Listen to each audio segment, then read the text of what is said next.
On this episode, we have big news to announce. Tomorrowtown, Tennessee is going to Vietnam. We've been invited on a journey to visit locations of major battles and significant combat actions.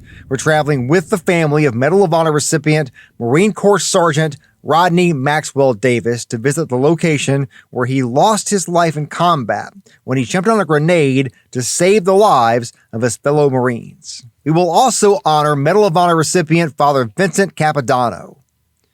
And we're going to Hue City, the site of a major battle in early 1968. So to understand that battle a little bit better, I talked to a Marine Corps veteran who fought every day of that battle, Larry Lewis from East Ridge, Tennessee. We got ambushed, and this was the day after Sergeant Gonzalez had been killed. And everybody was just really upset, tense, and there was a lot of pressure, and we got ambushed, and I said, gosh, and at that time I saw a head pop up somewhere. So I instinctively got up and started running. And after about 10 yards, I realized I was by myself. So I said, okay. So I kept going, and they're shooting at me with rockets, but I get to the window, and I jumped through the window and I think I hit one when I went through, and had a IM-16 with another one. I'm Josh Rowe, and this is Tomorrowtown, Tennessee.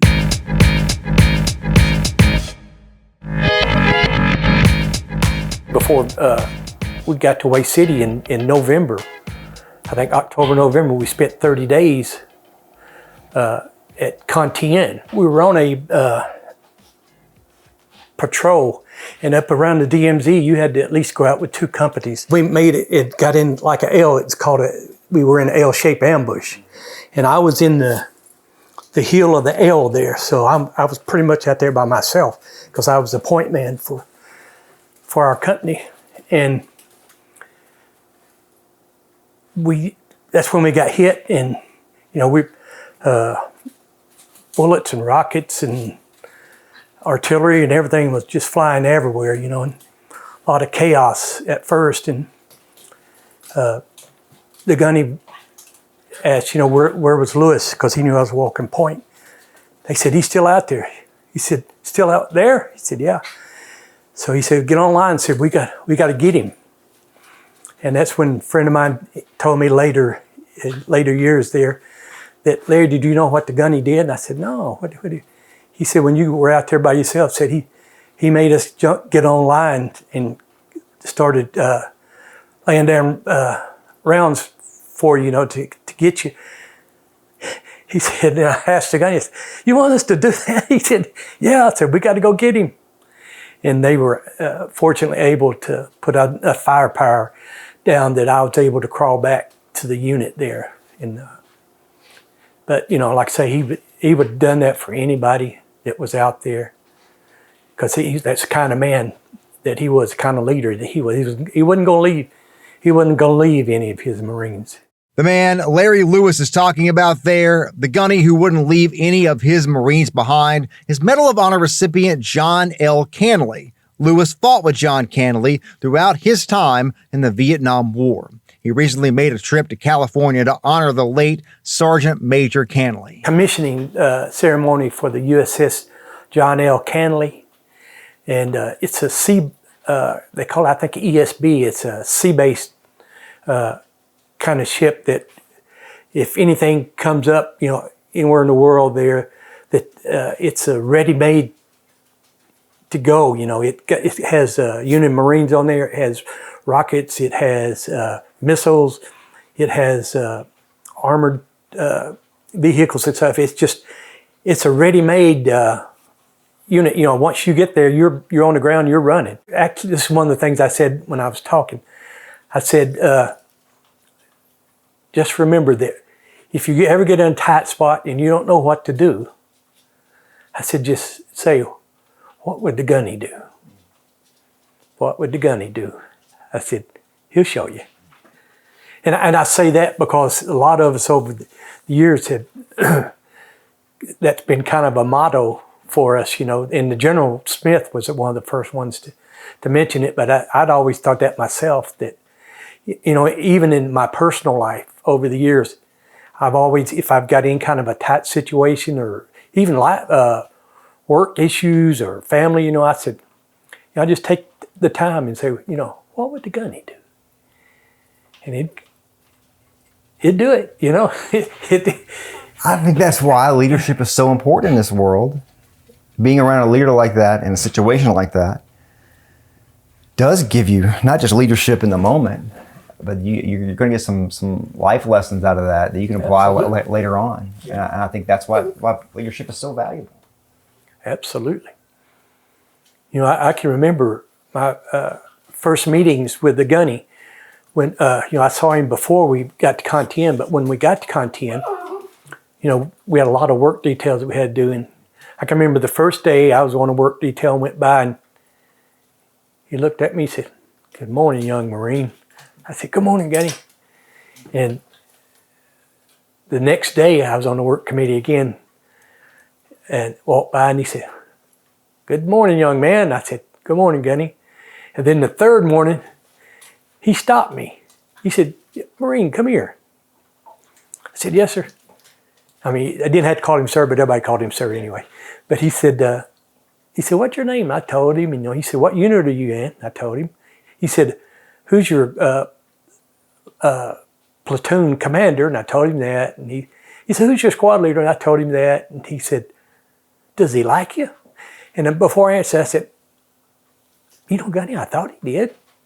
He said, "Well, I just see you here all the time." I said, "Well, I'm the youngest, so I guess, you know, until somebody younger than been in time in Vietnam comes around, I'm one of the ones, you know." He said, "Okay, carry on." Then I'd still see him, you know. I was on several of those. And I think that kind of made an impression on him, because after that, you know, he and I would talk and stuff, you know, and it turned out pretty good. I know my last 4 or 5 months in Vietnam, he told me that he said, "Larry," he said, "my company supply man his," I tell you, he said Lewis. He never, even to his last days, he never called most people by their first name. So at Lewis, he said, "I need a supply NCO. Mine has rotated back home." He said, "You want to?" He said, "You're probably not going to be able to keep your squad leader, you know, because you're not a corporal." And they said, "They'll be, you know, replenishing us here, and one of them will probably take your place." He said, "You don't deserve that." He said, "I'm going to leave it up to you." I said, "But can I still go out?" He said, "Yeah, we'll do that." And so, yeah, I took over that. After that, you know, he and I really became close. He would, you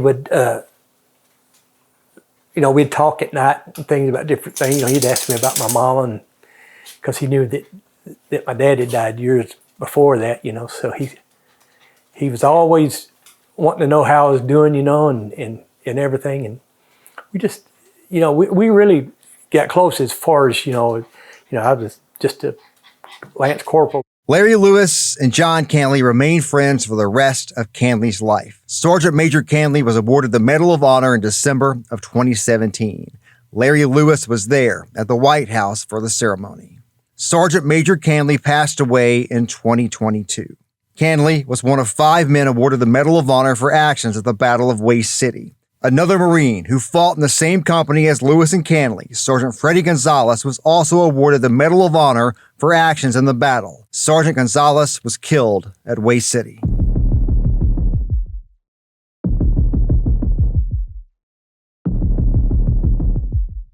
There have been many stories told through the years of mistreatment of service members when they returned to the United States after fighting in the Vietnam War. I talked to Larry Lewis about what happened when he came home. You got all the pressures of the country on you, you know, people protesting in front of you, people meeting you at the airport, wanting to fight you. Did that happen to you? Did you have a problem at the airport when you came home? That thing that probably helped me the most was I captured a weapon over there, and the provost marshal, I got papers to bring it back home. The provost marshal told me I had to keep the rifle on my person, you know. So if you can picture it, I'm walking down the middle of LAX with the rifle. I mean, I wouldn't even have got close to the terminal there in this day and time, but I'm walking down the middle of LAX there, and it's like a sea. They're going to the side. Do you still have it? Yes. Is it here? Yes. An SKS rifle.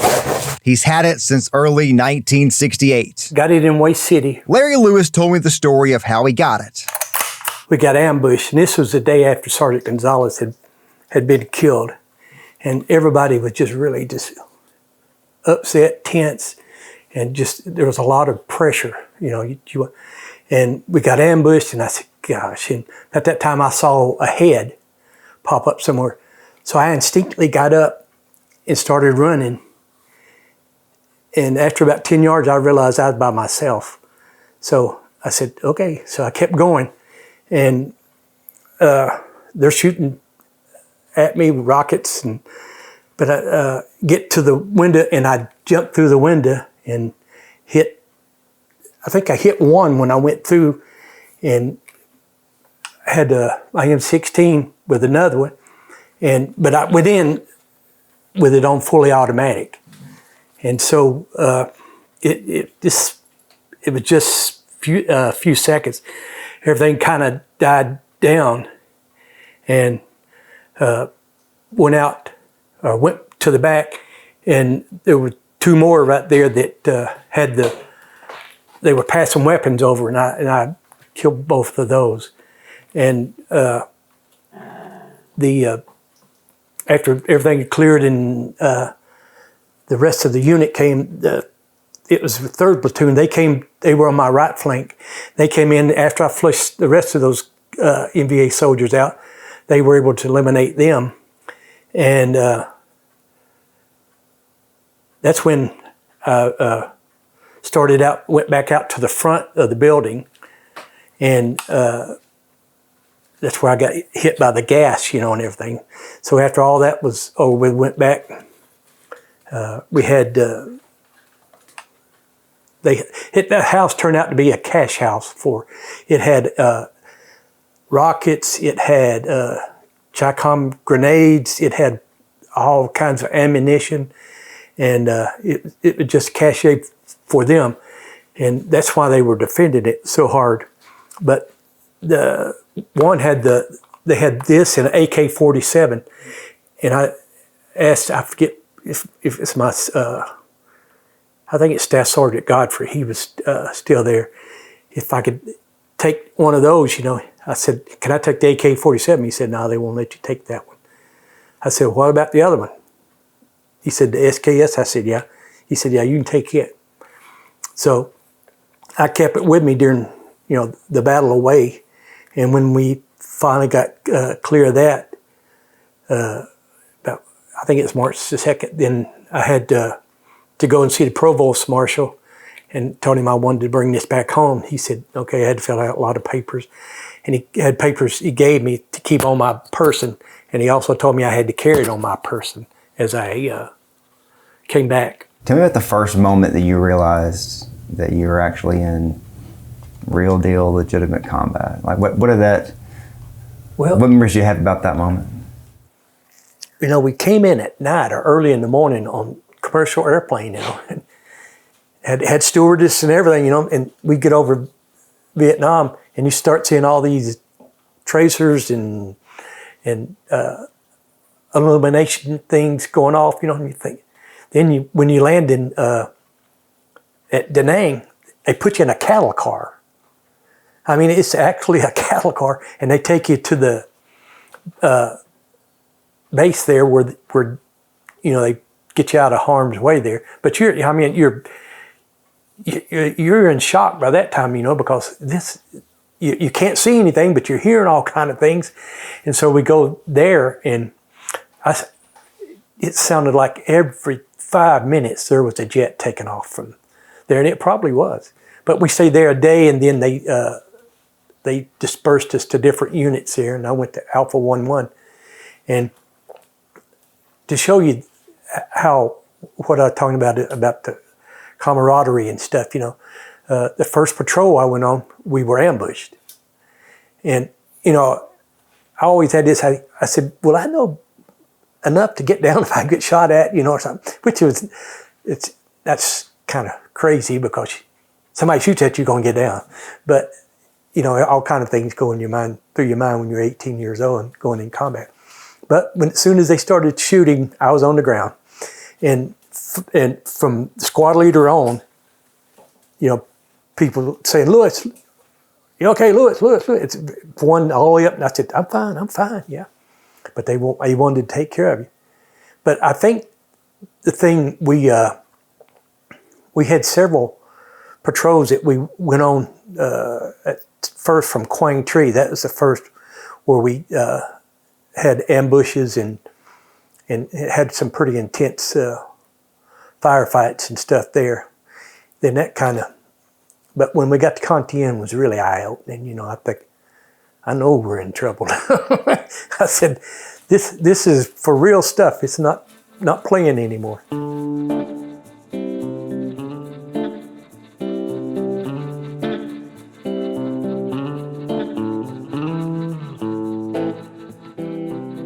A big thank you to Vietnam veteran Larry Lewis for this conversation on